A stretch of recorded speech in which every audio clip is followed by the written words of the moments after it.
ಸ್ನೇಹಿತರೆ ನಮಸ್ಕಾರ. Big boss season 12ರ 9ನೇ ವಾರ ಭಾರಿ ದೊಡ್ಡ ಬೆಳವಣಿಗೆಗಳು ಬಿಗ್ ಬಾಸ್ ಮನೆಯಲ್ಲಿ ನಡೆದಿದ್ದಾವೆ.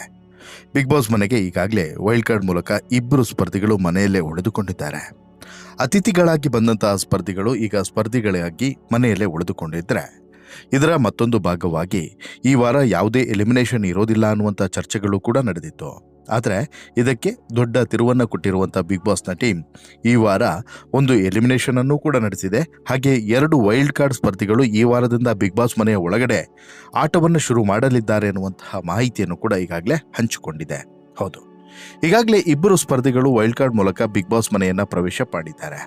ರಜತ್ ಮತ್ತು ಚೈತ್ರ ಕುಂದಾಪುರ ಇಬ್ರು ಕೂಡ ತುಂಬಾ ರಗಡ್ ಆಗಿರುವಂಥ ಸ್ಪರ್ಧಿಗಳೇ.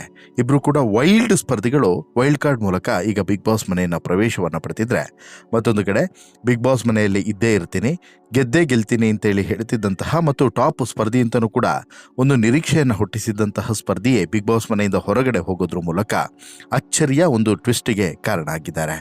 ಈ ಮೂಲಕ ಬಿಗ್ ಬಾಸ್ ಮನೆಯಲ್ಲಿ ಯಾವುದೂ ಕೂಡ ನಿರೀಕ್ಷೆಯಂತೆ ನಡೆಯೋದಿಲ್ಲ ಅನ್ನೋದು ಕೂಡ ಮತ್ತೊಮ್ಮೆ ಸಾಬೀತಾಗಿದೆ. ಈ ಮೂಲಕ ಬಿಗ್ ಬಾಸ್ ಮನೆಯಲ್ಲಿ ಯಾವುದೂ ಕೂಡ ನಿಮ್ಮ ನಿರೀಕ್ಷೆಯ ರೀತಿ ನಡೆಯೋದಿಲ್ಲ ಅನ್ನೋದು ಮತ್ತೊಮ್ಮೆ ಸಾಬೀತಾಗಿದೆ. ಹಾಗಾದರೆ ಈ ವಾರ ಯಾರು ಮನೆಯಿಂದ ಹೊರಗಡೆ ಹೋಗಿದ್ದಾರೆ, ಈಗ ಇಬ್ಬರು ಒಳಗಡೆ ಬಂದಿರುವಂಥದ್ದು, ಒಬ್ಬರೇ ಹೊರಗಡೆ ಹೋಗಿರುವಂಥದ್ದು ಯಾವ ರೀತಿ ಆಟಕ್ಕೆ ತಿರುವನ್ನು ನೀಡಬಲ್ಲದು ಅನ್ನುವಂತಹ ಕಂಪ್ಲೀಟ್ ಮಾಹಿತಿಯನ್ನು ನಿಮ್ಮ ಮುಂದೆ ಇಡ್ತಾ ಹೋಗ್ತೀನಿ. ಅದಕ್ಕಿಂತ ಮುಂಚೆ ನೀವು ಇನ್ನೂ ಕೂಡ ನಮ್ಮ ಚಾನಲನ್ನು ಸಬ್ಸ್ಕ್ರೈಬ್ ಮಾಡಿಲ್ಲ ಅಂದರೆ ದಯವಿಟ್ಟು ಕೂಡಲೇ ಸಬ್ಸ್ಕ್ರೈಬ್ ಮಾಡಿ ಸ್ನೇಹಿತರೆ. ಇಷ್ಟು ದಿನಗಳ ಕಾಲ ಬಿಗ್ ಬಾಸ್ ಮನೆಯಲ್ಲಿ ಅಶ್ವಿನಿ ಗೌಡ ಮತ್ತು ಗಿಲ್ಲಿಯದೇ ಸದ್ದು. ಎಲ್ಲಿ ನೋಡಿದ್ರು ಕೂಡ ಇವರಿಬ್ಬರ ಕಿತ್ತಾಟ, ಇವರಿಬ್ಬರ ಕಾಲೆಳೆಯುವಂಥ ಪ್ರಯತ್ನಗಳು ಮತ್ತು ಯಾವುದೇ ವಿಚಾರ ಬಂದರೂ ಕೂಡ ದೊಡ್ಡ ಧ್ವನಿಯಲ್ಲಿ ಏನಾದರೂ ಒಂದು ಮಾತನಾಡುವುದು, ಇವೆಲ್ಲವೂ ಕೂಡ ಕಾಮನ್ ಆಗಿತ್ತು. ಗಿಲ್ಲಿಯನ್ನು ಕಂಡ್ರೆ ಅಶ್ವಿನಿಗೆ ಆಗ್ತಾ ಇರಲಿಲ್ಲ, ಅಶ್ವಿನಿಯನ್ನು ಕಂಡ್ರೆ ಗಿಲ್ಲಿಗೆ ಆಗ್ತಾ ಇರಲಿಲ್ಲ. ಅಶ್ವಿನಿಗೆ ಪ್ರತಿಯೊಂದು ಮಾತಿನಲ್ಲೂ ಕೂಡ ಮೂದಲಿಸುವಂತಹ ಮತ್ತು ಚುಚ್ಚುವಂಥ ಮಾತುಗಳನ್ನೇ ಆಡ್ತಿದ್ದಂಥ ಗಿಲ್ಲಿ ಎಲ್ಲೋ ಒಂದು ಕಡೆ ಈಗ ಅಶ್ವಿನಿಗೆ ಹತ್ತಿರ ಆಗಿದ್ದಾರೆ. ಸ್ನೇಹ ಈಗಾಗಲೇ ಶುರುವಾಗಿದೆ, ಇವರಿಬ್ಬರ ನಡುವಿನ ಸ್ನೇಹ ಈಗ ಶುರುವಾಗಿದೆ. ಇದರ ನಡುವೆ ಅಶ್ವಿನಿಯ ಪಾರ್ಟ್ನರ್ಸ್ಗಳು ಒಬ್ಬೊಬ್ಬರೇ ದೂರ ಆಗ್ತಾ ಇದ್ದಾರೆ. ಈಗ ಅಶ್ವಿನಿ ಬಿಗ್ ಬಾಸ್ ಮನೆಯಲ್ಲಿ ಒಂದು ರೀತಿಯಲ್ಲಿ ಒಂಟಿಯಾಗಿದ್ದಾರೆ. ಜಾಹ್ನವಿ ಬಿಟ್ಟರೆ ಬೇರೆ ಯಾರು ಕೂಡ ಅಶ್ವಿನಿ ಜೊತೆಗೆ ಅಷ್ಟಾಗಿ ಬೆರೀತಾ ಇಲ್ಲ. ಇದರ ನಡುವೆ ಅಶ್ವಿನಿಗೆ ಕಳೆದ ವಾರ ಕಿಚ್ಚ ಸುದೀಪ್ ಅವರು ಕೊಟ್ಟಂತಹ ಸರಿಯಾದಂಥ ಕ್ಲಾಸ್ ಬಹುಶಃ ವರ್ಕೌಟ್ ಆದಂತಿದೆ. ಸೊ ದಟ್ ಈ ವಾರ ಅಶ್ವಿನಿ ಗೌಡ ಅವರು ಕಂಪ್ಲೀಟ್ ಆಗಿ ಬದಲಾಗಿ ಹೋಗಿದ್ದಾರೆ. ಇದರ ನಡುವೆ ಈ ವಾರ ಸಾಕಷ್ಟು ಡೆವಲಪ್ಮೆಂಟ್ಗಳು ಬಿಗ್ ಬಾಸ್ ಮನೆಯಲ್ಲಿ ನಡೆದು ಬಿಡ್ತು.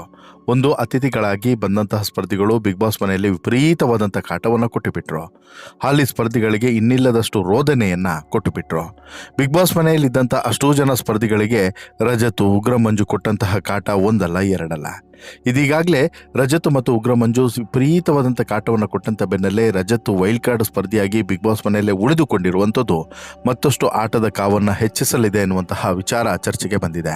ಅದರ ಜೊತೆಗೆ ಈ ಬಿಗ್ ಬಾಸ್ ಮನೆಯಲ್ಲಿ ಒಂದು ರೀತಿಯಲ್ಲಿ ಮಂಕು ಬಡದವರ ರೀತಿಯಲ್ಲಿ ಇದ್ರಲ್ಲ, ಬಡ್ಡು ಹಿಡಿದವರ ಬಡ್ಡುತನವನ್ನು ಬಿಡಿಸುವಂಥ ಕೆಲಸವನ್ನು ರಜತ್ ಮತ್ತು ಚೈತ್ರ ಕುಂದಾಪುರ ಇನ್ಮುಂದೆ ಮಾಡ್ತಾರೆ ಅನ್ನುವಂಥ ನಿರೀಕ್ಷೆ ಇದೆ.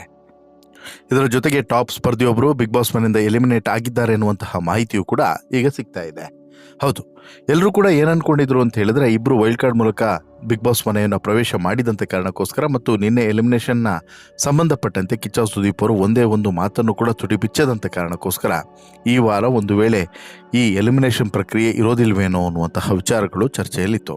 ಅಂದರೆ ಒಂದು ಕಡೆಯಿಂದ ಇಬ್ಬರು ಸ್ಪರ್ಧಿಗಳು ಆ್ಯಡ್ ಆಗಿದ್ದಾರೆ, ಮತ್ತೊಂದು ಕಡೆಯಿಂದ ಮತ್ತೊಬ್ಬ ಸ್ಪರ್ಧಿ ಹೊರಗಡೆ ಹೋಗೋದು ಅಷ್ಟು ಚೆನ್ನಾಗಿರೋದಿಲ್ಲ, ಬೇಡ ಅನ್ನುವಂಥ ನಿರ್ಧಾರಕ್ಕೆ ಬರಬಹುದೇನೋ ಅಂತೇಳಿ ಎಲ್ಲರೂ ಕೂಡ ಭಾವಿಸಿದರು.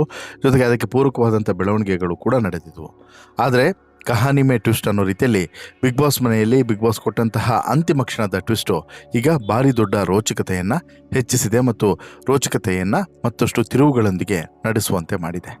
ಯಾಕೆ ಏನು ಅಂತೇಳಿ ಕೇಳಿದ್ರೆ, ಬಿಗ್ ಬಾಸ್ ಮಂದಿ ಈಗಾಗಲೇ 5 ಜನ ಅತಿಥಿಗಳಿಂದ ರೋಸತ್ತು ಹೋಗಿದ್ರು. 5 ಜನ ಕೊಟ್ಟಂತಹ ಕುಳೆಗೆ ಬಹುಶಃ 5 ಜನರು ಕೂಡ ಒಂದು ಕ್ಷಣ ರೊಚ್ಚಿಗೆದ್ದಿದ್ರು, ಬೇಸತ್ತು ಹೋಗಿದ್ರು. ಆ ಪ್ರಮಾಣದಲ್ಲಿ ಇವರೆಲ್ಲರೂ ಕೂಡ ವಿಪರೀತವಾದಂತಹ ಒಂದು ಟಾರ್ಚರನ್ನು ಕೊಡೋದಕ್ಕೆ ಶುರು ಮಾಡಿದ್ರು. ಹಾಗಂದ ಮಾತ್ರಕ್ಕೆ ಇವರು ಟಾರ್ಚರನ್ನು ಕೊಟ್ಟರು, ಅವರು ಸೈಲೆಂಟ್ ಆಗಿದ್ರು ಅಂತಲ್ಲ, ಅವರು ಕೂಡ ಟಾರ್ಚರನ್ನು ಕೊಟ್ಟಿದ್ದಾರೆ. ಬಟ್ ಅವರು ಕೊಟ್ಟಿರುವಂಥ ಟಾರ್ಚರ್ಗೆ ಕಂಪೇರ್ ಮಾಡಿದ್ರೆ ಇದು ವಿಪರೀತವಾದಂಥ ಟಾರ್ಚರ್ ಅನ್ನೋದು ಗೊತ್ತಾಗ್ತಿದೆ.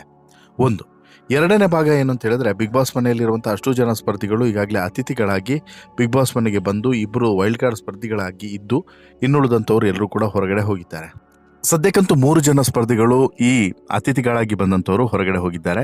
2 ಉಳಿದುಕೊಂಡಿದ್ದಾರೆ. ಆ ಇಬ್ಬರಲ್ಲಿ ಒಬ್ಬರು ಈಗಾಗಲೇ ನಿಮ್ಮೆಲ್ರಿಗೂ ಕೂಡ ಗೊತ್ತಿರುವಂತೆ ಒಬ್ಬ ಸ್ಪರ್ಧಿ ಈ ಹಿಂದಿನ ರನ್ನರ್ ಅಪ್ ಕೂಡ ಆಗಿರುವಂಥ ರಜತ್ ಆದರೆ ಮತ್ತೊಬ್ಬ ಸ್ಪರ್ಧಿ ಈ ಹಿಂದೆಯೂ ಕೂಡ ಸಾಕಷ್ಟು ಕಾಂಪಿಟೇಷನ್ಸ್ಗಳನ್ನು ಕೊಟ್ಟು ಮತ್ತು ನನ್ನಲ್ಲೂ ಕೂಡ ಛಲ ಇದೆ, ನಾನು ಕೂಡ ತೋರಿಸಬಲ್ಲೆ ನನ್ನ ತಾಕತ್ತೇನು ಅನ್ನೋದನ್ನು ತೋರಿಸ್ಕೊಟ್ಟಂಥ ಚೈತ್ರ ಕುಂದಾಪುರ ಇವರಿಬ್ಬರು ಕೂಡ ವೈಲ್ಡ್ ಕಾರ್ಡ್ ಮೂಲಕ ಬಿಗ್ ಬಾಸ್ ಮನೆಯ ಪ್ರವೇಶವನ್ನು ಪಡೆದಿದ್ದಾರೆ.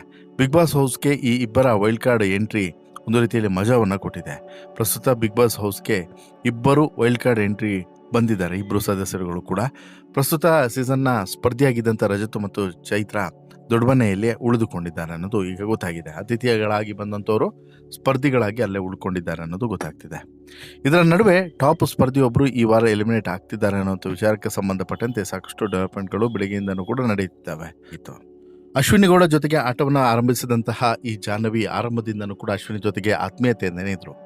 ಮಧ್ಯಭಾಗದಲ್ಲಿ ಒಂದು ಕಡೆ ಅಶ್ವಿನಿಯಿಂದ ಸ್ವಲ್ಪ ಅಂತರವನ್ನು ಕಾಪಾಡಿಕೊಂಡು ನಾಟಕವನ್ನು ಮಾಡ್ತಾ ಇದ್ರೂ ಕೂಡ ಅಂತಿಮ ಭಾಗವಾಗಿ ಮತ್ತೆ ಇವರಿಬ್ಬರು ಕೂಡ ಶುರು ಮಾಡಿದಂಥ ನಾಟಕದ ಪರಿಣಾಮವಾಗಿ ಮತ್ತು ಬೇರೆ ಬೇರೆ ಚಟುವಟಿಕೆಗಳ ಪರಿಣಾಮವಾಗಿ ಸ್ವಲ್ಪ ಎಂಗೇಜ್ ಆದರೆ ಹೊರತು ಇಲ್ಲಿ ಇಲ್ಲ ಅಂತ ಹೇಳಿದ್ರೆ ಯಾರೂ ಕೂಡ ಎಂಗೇಜ್ ಆಗೋದಕ್ಕೆ ಸಾಧ್ಯವೇ ಇಲ್ಲ. ಈಗ ಜಾಹ್ನವಿ ವಿಚಾರಕ್ಕೆ ಬಂದರೂ ಕೂಡ ಹಾಗೆ. ಜಾಹ್ನವಿ ಇಲ್ಲಿ ಬಿಗ್ ಬಾಸ್ ಮನೆಯಲ್ಲಿ ತುಂಬ ಇನ್ವಾಲ್ವ್ ಆದಂಥ ಕಾರಣಕ್ಕೋಸ್ಕರ ಬಹುಶಃ ಇಷ್ಟು ಕಾಲ ಇದ್ದರು, ಇಲ್ಲವಾದರೆ ಇಷ್ಟು ಟೈಮ್ ಇರಲಿಕ್ಕೆ ಸಾಧ್ಯನೇ ಇರ್ತಿರಲಿಲ್ಲ. ಇನ್ನು ಅಶ್ವಿನಿ ಗೌಡ ಜೊತೆಗೆ ಇದ್ದಿದ್ದೇ ತನ್ನ ಸ್ಟ್ರಾಟಜಿ ಅಂತೇಳಿ ಅಂದ್ಕೊಂಡ್ರೆ ಅದಕ್ಕಿಂತ ದೊಡ್ಡ ಮೂರ್ಖತನ ಇನ್ನೊಂದಿಲ್ಲ ಅನ್ನೋದು ಕೂಡ ಸತ್ಯ. ಜಾಹ್ನವಿ ಇಷ್ಟು ದಿನಗಳ ಕಾಲ ಸೇಫ್ ರೋಡ್ನಲ್ಲಿ ಇದ್ದರು, ಆದರೆ ಇದೀಗ ಮನೆಯಿಂದ ಹೊರಗಡೆ ಬಂದಿದ್ದಾರೆ ಅನ್ನೋದು ಗೊತ್ತಾಗಿದೆ. ಗಿಲ್ಲಿ ಜೊತೆಗೆ ಆಗಾಗ ಕಾಲ್ಕೆರೆದು ಜಗಳಕ್ಕೆ ಹೋಗ್ತಾ ಇದ್ದಂತಹ ನಿರೂಪಕಿಯ ಆಟ ಅಂತಿಮವಾಗಿ ಬಂದಾಗಿದೆ, ನಿಂತಿದೆ. ಇನ್ನು ಮುಂದೆ ನಿರೂಪಣೆ ಬಿಟ್ಟರೆ ಬೇರೇನೂ ಕೂಡ ಮಾಡುವಂತಿಲ್ಲ. ಆ್ಯಕ್ಚುಲಿ ಜಾಹ್ನವಿ ಹೊರಗಡೆ ಹೋಗ್ತಾರೆ ಅಂತ ಹೇಳ್ಬಿಟ್ಟು ಸುದೀಪ್ ಸಾಕಷ್ಟು ದಿನಗಳ ಹಿಂದೆನೇ ಹೇಳಿದರು, ನೀವು ತೀರಾ ಅಶ್ವಿನಿಗೆ ಬಕೆಟನ್ನು ಹಿಡಿತಾ ಕೂತ್ರೆ ಆದಷ್ಟು ಬೇಗ ಬಿಗ್ ಬಾಸ್ ಮನೆಯಿಂದ ಹೊರಗಡೆ ಹೋಗುವಂಥ ಸಂದರ್ಭ ಹತ್ತಿರ ಬರ್ತದೆ ನೋಡಿ ಅಂತ ಹೇಳ್ಬಿಟ್ಟು ಅದಕ್ಕೆ ಪೂರಕವಾಗಿ ಈಗ ಹೊರಗಡೆ ಹೋಗಿದ್ದಾರೆ. ಜಾಹ್ನವಿ ಹೊರಗಡೆ ಹೋಗೋದಕ್ಕೆ ಜಾಹ್ನವಿಯ ಕೆಲವೊಂದಷ್ಟು ನಡೆ ನುಡಿಗಳೇ ಕಾರಣ ಅಂತ ಹೇಳಿದ್ರು ಕೂಡ ತಪ್ಪಾಗಲ್ಲ. ಜಾಹ್ನವಿ ಮತ್ತು ಅಶ್ವಿನಿ ಸೇರಿಕೊಂಡು ಬಿಗ್ ಬಾಸ್ಗೆ ಅವಮಾನಿಸುವಂಥ ಕೆಲಸವನ್ನು ನಿರಂತರವಾಗಿ ಮಾಡಿದ್ರು. ಬಿಗ್ ಬಾಸ್ನ ರೂಲ್ಸ್ ರೆಗ್ಯುಲೇಷನ್ಸ್ಗಳನ್ನು ಫಾಲೋವೇ ಮಾಡದಿರುವಷ್ಟು ಅಹಂಕಾರವನ್ನು ಪ್ರದರ್ಶನ ಮಾಡಿದ್ರು. ಎಲ್ಲಿವರೆಗೆ ಅಂತ ಹೇಳಿದ್ರೆ ಸ್ವತಃ ಕಿಚ್ಚ ಸುದೀಪ್ ಅವರು ಹೇಳಿ ಹೋಗಿ ಬಾಯಿ ಒಣಗೋದ್ರೊಳಗಡೆ ಮತ್ತೆ ರೂಲ್ಸನ್ನು ಬ್ರೇಕ್ ಮಾಡೋದ್ರ ಮೂಲಕ ಬಿಗ್ ಬಾಸ್ನಿಂದ ಶಿಕ್ಷೆಯನ್ನು ಕೂಡ ಅನುಭವಿಸಿದ್ರು. ಪ್ರತಿ ಬಾರಿಯೂ ಕೂಡ ಎಲ್ಲರೂ ಕೂಡ ಬಿಗ್ ಬಾಸ್ನಿಂದ ಸೇವ್ ಆಗಬೇಕು, ಈ ನಾಮಿನೇಷನ್ ಲಿಸ್ಟ್ನಲ್ಲಿ ನಮ್ಮ ಹೆಸರು ಇರಬಾರ್ದು ಅಂತ ಹೇಳ್ಬಿಟ್ಟು ಬಯಸಿದ್ರೆ ಇವರು ಮಾತ್ರ ಹಾಗಲ್ಲ. ಇಲ್ಲ, ನಮ್ಮದು ಹೆಸರು ಇರಬೇಕು, ನಾಮಿನೇಷನ್ ಲಿಸ್ಟಲ್ಲಿ ನಾವು ಇರಬೇಕು ಅನ್ನುವಂಥದ್ದು ಇವರ ದುರಹಂಕಾರ. ಕಾರಣ ಏನಂತ ಹೇಳಿದ್ರೆ ಒಂದಂತೂ ಕ್ಲಿಯರ್, ಏನು ಇಂತಹ ಒಂದು ಮೇಜರ್ ವಿಚಾರಗಳನ್ನು ಅಂದರೆ ಜಾಹ್ನವಿಯಂತಹ ಎಲಿಮಿನೇಷನ್ ಆಗಿರುವಂಥ ಮೇಜರ್ ವಿಚಾರಗಳನ್ನು ತುಂಬ ಸೂಕ್ಷ್ಮವಾಗಿ ಹ್ಯಾಂಡಲ್ ಮಾಡಬೇಕು. ಬಟ್ ಎಲ್ಲೋ ಒಂದು ಕಡೆ ಇದು ಹ್ಯಾಂಡಲ್ ಮಾಡುವಂಥ ಸಂದರ್ಭದಲ್ಲಿ ಎಲ್ಲೋ ರಾಂಗ್ ಆದಂಥ ಕಾರಣಕ್ಕೋಸ್ಕರ ಜಾಹ್ನವಿ ನಿಲ್ಲಿಲ್ವೇನೋ ಅಂತಲೂ ಕೂಡ ಅನಿಸುತ್ತೆ. ಈಗ ಒಂದಂತೂ ಕ್ಲಿಯರ್ ಆಗಿ ಗೊತ್ತಾಗ್ತಿದೆ ಸ್ನೇಹಿತರೆ, ಕಂಪ್ಲೀಟಾಗಿ ಎಲ್ಲ ಕಡೆಯಿಂದನೂ ಕೂಡ ಜಾಹ್ನವಿಗೆ ಲಾಕ್ ಆಗ್ತಾನೆ ಇದ್ದಾರೆ. ಸೊ ದಟ್ ಜಾಹ್ನವಿ ಇನ್ನು ಮುಂದೆ ಬಿಗ್ ಬಾಸ್ ಮನೆಯಲ್ಲಿದ್ದರೆ ತೀಕಲಾಟ ತಪ್ಪಿದ್ದಲ್ಲ ಅನ್ನೋದು ಕೂಡ ಸತ್ಯ. ಸೊ ದಟ್ಟು ಇವತ್ತಿಗೆ ಜಾಹ್ನವಿ ಹೊರಗಡೆ ಬಂದಿದ್ದಾರೆ, ನಾಳೆಯಿಂದ ಹೊಸ ಬದುಕನ್ನು ಶುರು ಮಾಡಲಿದ್ದಾರೆ. ಆಲ್ ದಿ ಬೆಸ್ಟ್ ಜಾಹ್ನವಿ ಅಂತೇಳಿ ಹೇಳ್ತಾ ಆಲ್ದವಿಯ ಮುಂದಿನ ಎಲ್ಲ ಕೆರಿಯರ್ಗಳು ಕೂಡ ಚೆನ್ನಾಗಿರಲಿ ಅನ್ನೋದು ನಮ್ಮ ಆಶಯ ಕೂಡ. ನಿಮ್ಮ ಅಭಿಪ್ರಾಯ ಏನು ಸ್ನೇಹಿತರೆ, ದಯವಿಟ್ಟು ಕಮೆಂಟ್ ಮಾಡಿ ತಿಳಿಸಿ. ಇವತ್ತಿಗೆ ಈ ಸ್ಟೋರಿ ಇಷ್ಟ ಆಯಿತು ಅಂತ ಹೇಳಿದ್ರೆ ಲೈಕ್ ಮಾಡಿ, ಶೇರ್ ಮಾಡಿ, ಚಾನಲ್ಗೆ ಸಬ್ಸ್ಕ್ರೈಬ್ ಆಗೋದನ್ನು ಮರಿಬೇಡಿ. ಧನ್ಯವಾದ.